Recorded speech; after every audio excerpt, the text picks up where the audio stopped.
So this is a visit to CERN Research Center located near Switzerland, and it's a place where they do experiments in particle physics.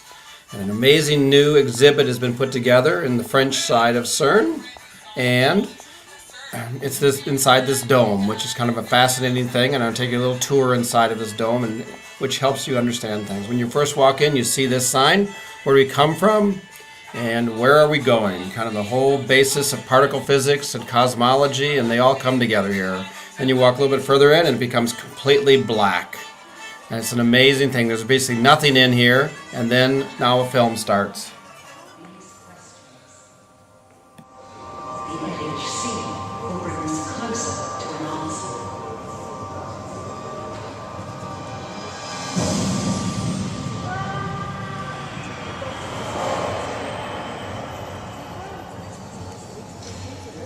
Everything started at the moment of the Big Bang, 13.7 billion years ago. Time and space begin when a tiny point full of energy starts expanding at an incredible rate. An unimaginable amount of energy transforms into matter and antimatter. But shortly after, all antimatter has disappeared, and only a tiny fraction of matter is left, still enough for all the stars and planets in our universe. In the first 3 minutes, protons and neutrons form the lightest nuclei, while the universe continues to expand and to cool down. But it takes almost 400,000 years until hydrogen and helium atoms can form.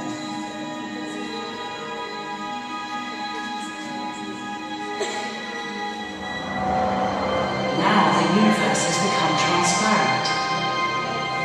Light from this era can still be seen today as the cosmic background radiation. Gravity begins to pull hydrogen and helium together. Stars are born. Fusion inside the stars forms heavy nuclei, the base of life. It's kind of interesting that to talk about particle physics, you first end up starting talking about the universe and the Big Bang and how the universe formed. After 9 billion years, gravity pulls some of these remnants together to form our solar system with our planet Earth, where evolution gives rise to life, intelligence, and consciousness. Yes, and the idea of now combining particle physics, is the smallest objects in the universe, which is the largest item, and then also the concept of consciousness. All of these concepts come together here at CERN. Humankind has wondered about its origin, and today we have developed the tools to give answers.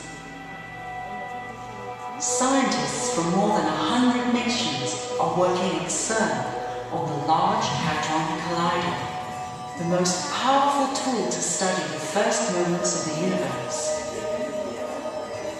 The LHC is a circular machine of 27 kilometers circumference that accelerates beams of protons to more than 99.99% of the speed of light and collides them.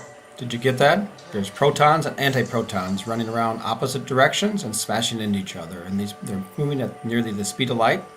And as they smash into each other, they form very large, massive particles. Of each collision, up to 600 million per second.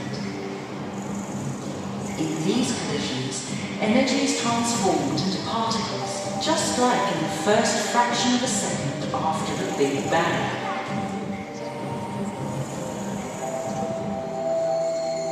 The study of these data will soon allow us to answer some of the big questions. Will we find the reason why antimatter and matter did not destroy each other completely? Will we understand the primordial state of matter before protons and neutrons formed? Will we find the particles that make up the mysterious dark matter? will we find the Higgs particle that is responsible for giving mass to all particles. Yes. In fact, the concept of the universe and the concept of particle physics is so bizarre it can almost only be thought of as an illusion. It's hard to believe it's reality, but certainly here in Switzerland they're going to try to create a little piece of that reality, at least for something on the order of 10 to the minus 15 seconds.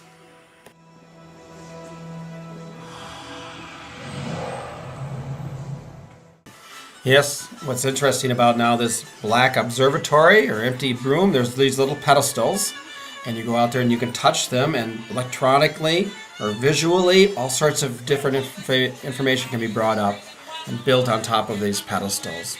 So you can touch things and new things happen. I had quite an interesting time here.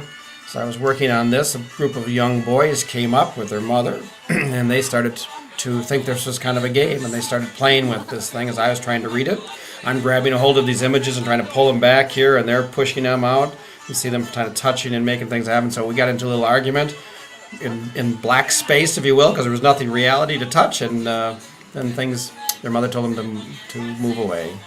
So here's a vision of the ground space that's going on, and now I get a little bit of vision of what how this magnets all got installed. The Large Hadron Collider is mostly about magnets. The key thing is these large magnets, and they all have to be absolutely identical. And here's a little bit of video showing how they got installed.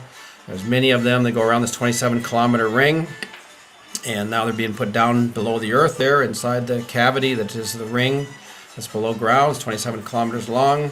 You see this work that's put together, and they all have to be very, very precisely aligned. In fact, you have to align the magnetic fields. Here's what they look like on the inside. There's the two beams for the protons and the antiprotons as they're circulating around, and then at the detectors, these two beams get merged together. You see the magnetic field lines there that make those fields move back and forth. So here you see an illustration of the protons and antiprotons, and they go around the ring and get started, and then they come back and they bang. When they bang, they make something at the detectors, and this detector information now is sent around the world. And of course, the biggest thing, what we're looking for here is these fundamental particles, so the bosons that are part of the weak force, and then finally the Higgs boson, which has been called the God particle, is one of the main particles we're looking for. And you can see on the curve of mass versus capability to get it, it's one of the hardest materials yet to find.